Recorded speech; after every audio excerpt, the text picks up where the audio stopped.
I'm continually touched by the ways that members of this community care for and support each other. Often, we make a difference in each other's lives without realizing that each of our acts of kindness, of sharing, is a blessing. Which is why I decided to share that sort of cutesy thing about the dollar bills.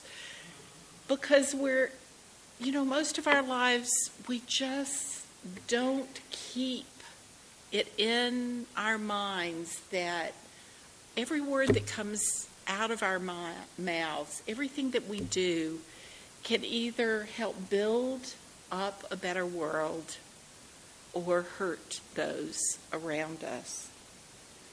We really do underestimate the power of small acts of kindness bestowed on others. I've certainly been the recipient of many such acts in the last 3 months. Can you believe I've been here 3 months?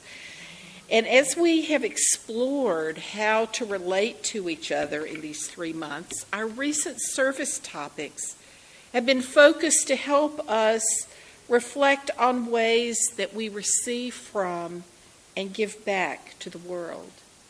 In our services and gatherings and the work that we're doing together, we've begun to get to know each other. And so our services have focused on how we look at the world, on community, on some loaded religious language, forgiveness and atonement. This rhythm of our initial time of adapting to one another is beginning to shift toward a deeper acknowledgement of our commitment to be with each other for the long haul. We're going to be stuck with each other. Therefore, it seems appropriate as we move into another season of the year to consider the covenant our fellowship created last year. Our covenant, like our mission statement, affirms the choice we have made to be part of this free religious community.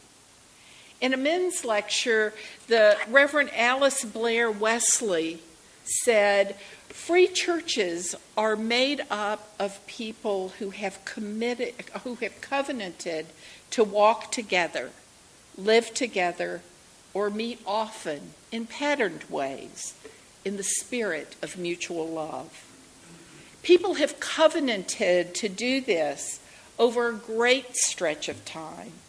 In the Hebrew Scriptures, God makes a covenant with families, beginning with Sarah and Abraham, then with the nation of ancient Israel, beginning with Moses.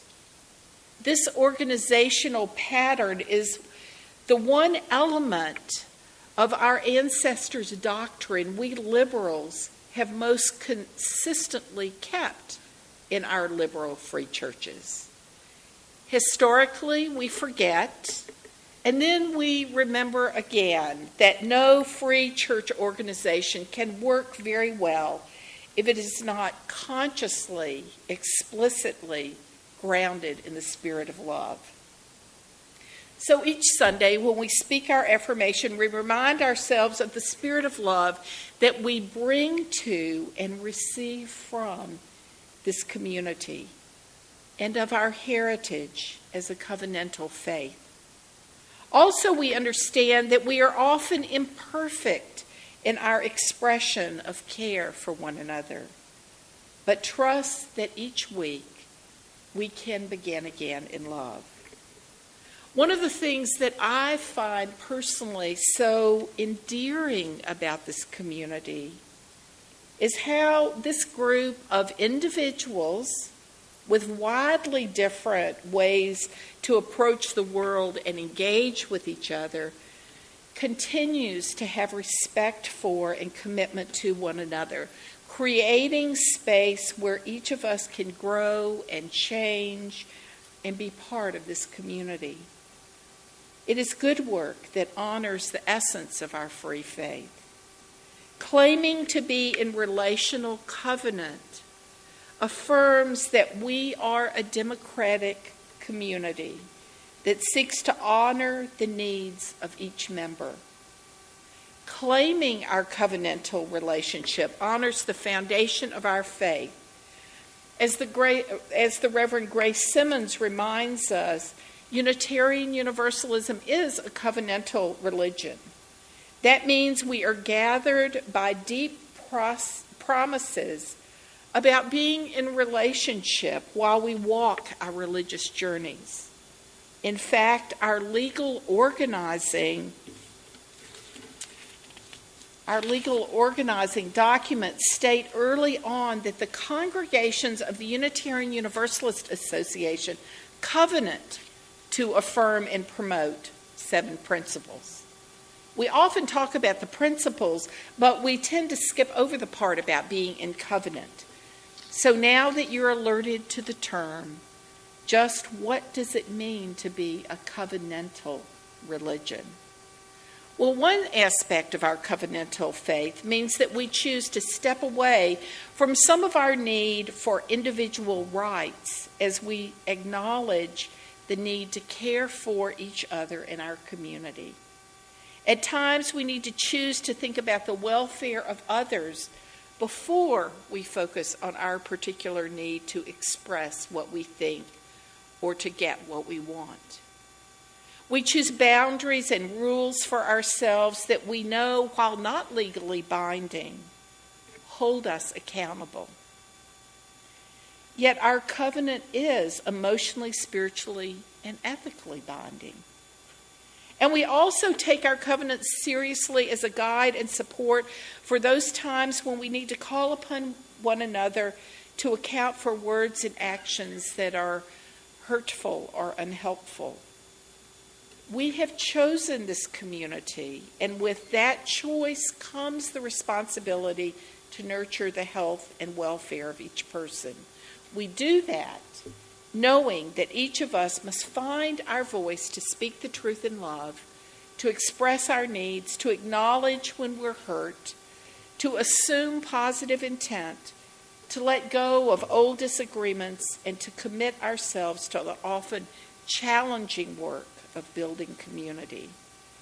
This is, as I've said before, part of our social justice work. It's rebuilding the world from the midst of this fellowship. We do all this without fear of admonition or guilt, because we are building a faith that offers blessing rather than judgment. The Reverend Lisa Ward wrote, "The common thread among Unitarian and Universalist pioneers was the transformation of a message of fear to a message of hope. Faith, hope, and love abide. Let our hearts prepare them place." In short, Universalism and Unitarianism reaffirmed a theology of blessing to bring out the healing and transformative power of love rather than to curse, which causes division, exclusivity, and denial. Our forebears believed that when people understand that they are not bound by fear or coercion in relationships or in faith, they will seek to do the highest good. This belief in hope and the transformative power of love grounds the way we want to be with one another. We seek the highest good, not to assume that people will believe like us, but that we want to reach out to understand one another. Once again, the Reverend Lisa Ward. A covenant is not a definition of a relationship. It is the framework for our relating.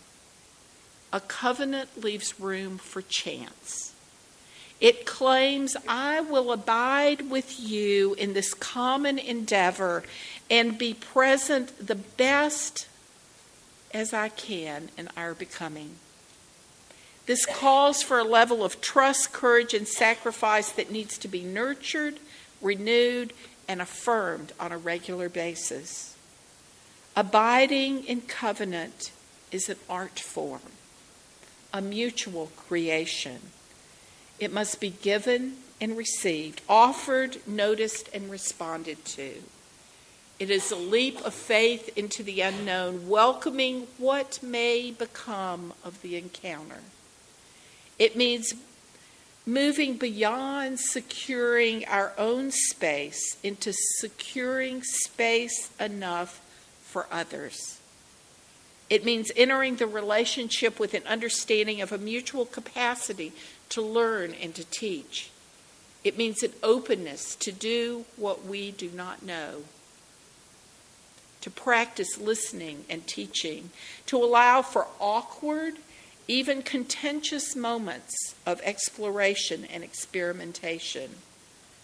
It means regarding your neighbor as a gift and a challenge to your world, but knowing he or she is equally a part of it. It means as well protecting the shared vision by defying inappropriate behavior, taking action when violation has occurred, and protecting the vulnerability of those striving to reach the common endeavor. Being open and trusting is rarely easy. It is impossible if there are no boundaries. We honor each other by reminding ourselves of our best potential. This includes cautioning, defying, even at times protesting certain behaviors, especially when the behaviors, are destructive to the very fragile work of building and deepening community.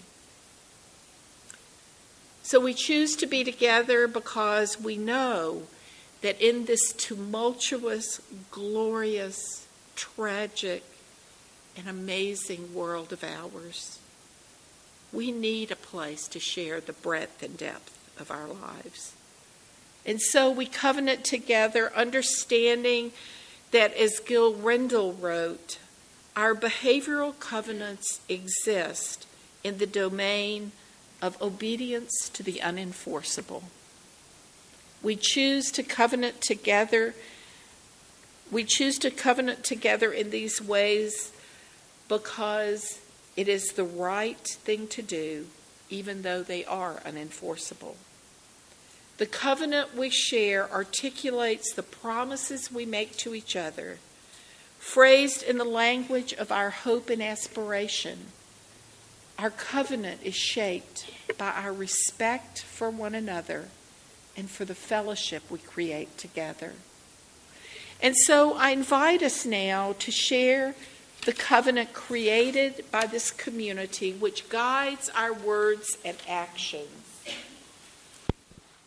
And then after that, I'd like to have a few moments to sort of offer thoughts about our covenant or anything else. I'll read the bolded print and you can respond. Love is the spirit of this church. We resolve to offer care to one another in our times of joys and sorrows. We resolve to treat others respectfully and to be treated as we would want others to treat us. We resolve to accept and celebrate diversity in its many forms. And service is its law. We resolve to practice compassion and shared ministry for each individual at UUFC and also in the larger community beyond our walls. We resolve to have the courage to face and correct injustice wherever it may occur. We resolve to live our lives as we work for social justice. This is our great covenant. We resolve to renew our commitment to this covenant each time we hear and speak the unison affirmation. We resolve to be mindful that this covenant binds us together as a beloved community. To dwell together in peace. We resolve to practice peace in our hearts as well as in the world. We resolve to sustain our fellowship as a safe, sacred place for all who come here in a shared faith of liberal religion. We resolve to work out conflicts respectfully in a fair and clear conflict resolution process. to seek the truth and love. We resolve to support one another in both our individual and collective search for truth and meaning. We resolve to nurture the ethical, intellectual, and spiritual lives of all ages. To help one another. We resolve to help one another to live our evolving values with open hearts and minds, and to help each other in times of need. We resolve to honor the interdependent web of all existence of which we are a part. That's a lot to live up to. It's a good thing that we're only going on to perfection. So any thoughts about how we might embody this covenant more fully? Or thoughts about covenanting together? Oh, thank you, Ken. Mary Scott. This is more of a question. I was verbally attacked the other day, and it was on the phone, and I could not sit by because my husband and I were verbally attacked. So I picked up the phone and entered the fray, and I think that was perhaps a mistake, but I also think that there was a barrier that had been crossed, and I needed to stand up for the two of us, and I don't know whether that was the right thing to do. So was this in relationship to the life of this congregation or in the larger world? Yeah. And I think one of the challenges for all of us as we live in community together is that we bring old stuff, old unresolved things into the life of this community, which is glorious and horrifying at the same time, because we all bring different stuff. And, our leaders, all of our members, are ministers.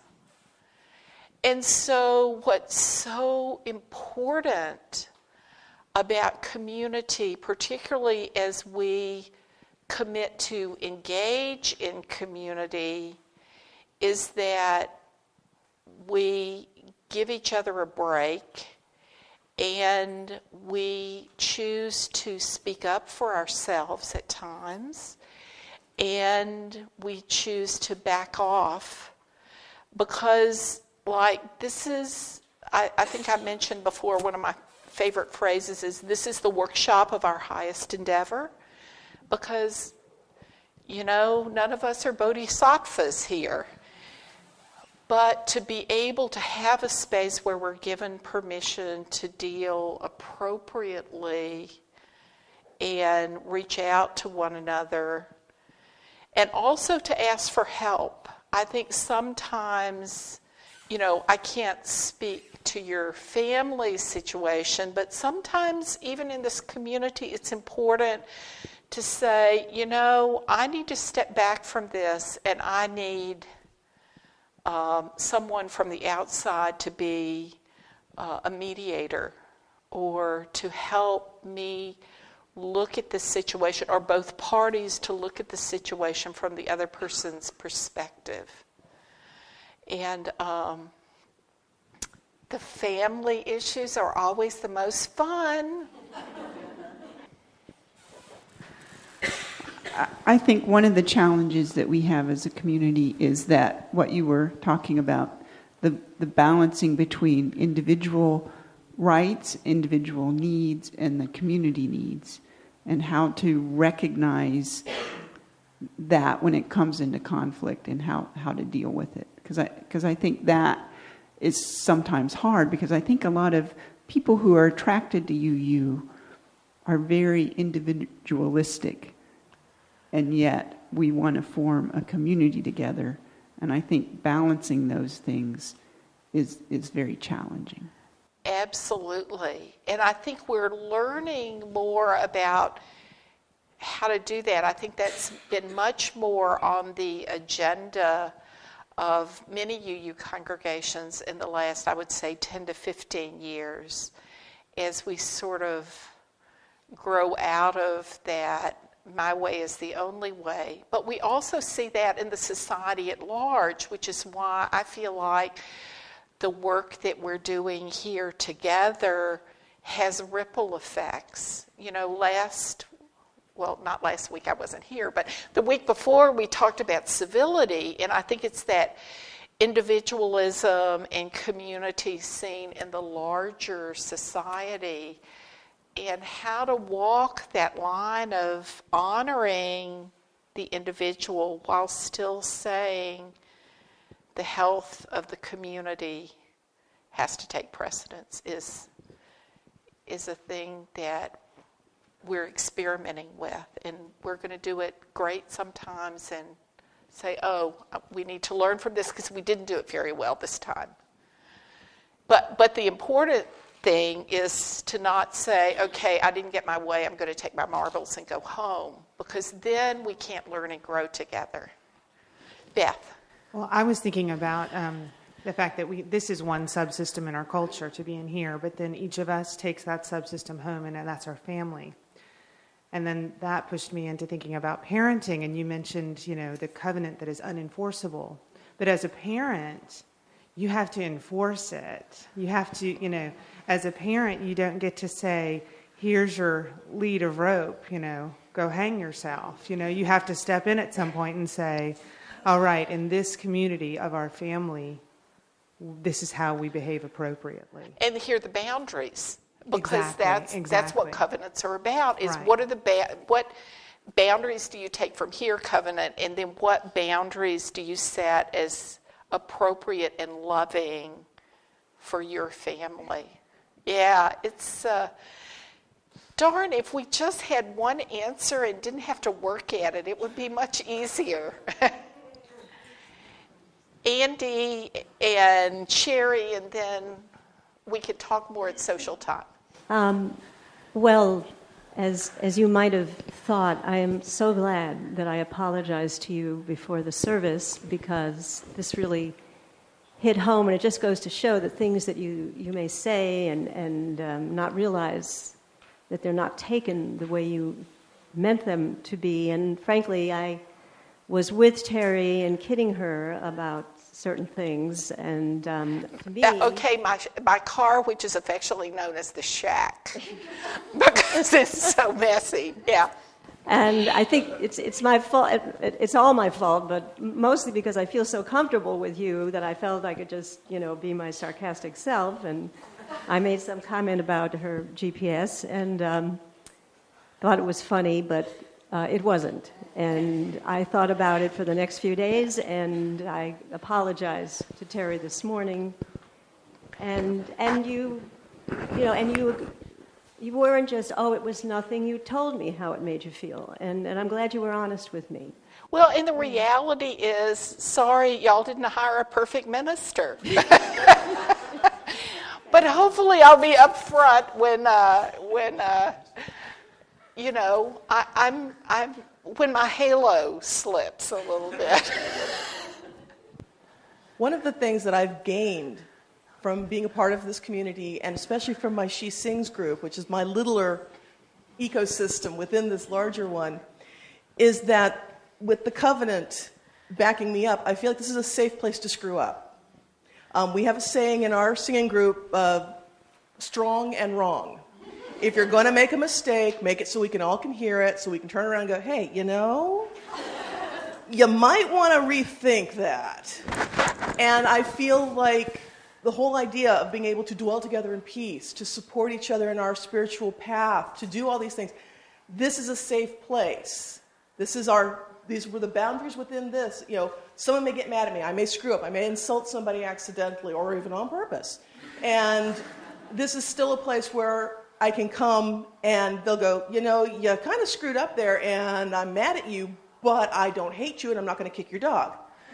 So that's something I appreciate from this, and I think that's one of the things I think about when I hear our unison affirmation and when I read the covenant that we've just read through, is that the idea of being supportive doesn't mean I'm perfect, doesn't mean I expect anybody else to be perfect.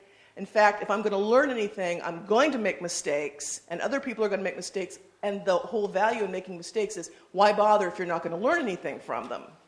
So that's what I get, and that's what I think is important here, is that we can all screw up very badly together, but we can still redeem each other. Who was it? Was it Augustine who said, sin boldly? Martin Luther. Oh, darn, wrong. Yeah. I should have remembered that.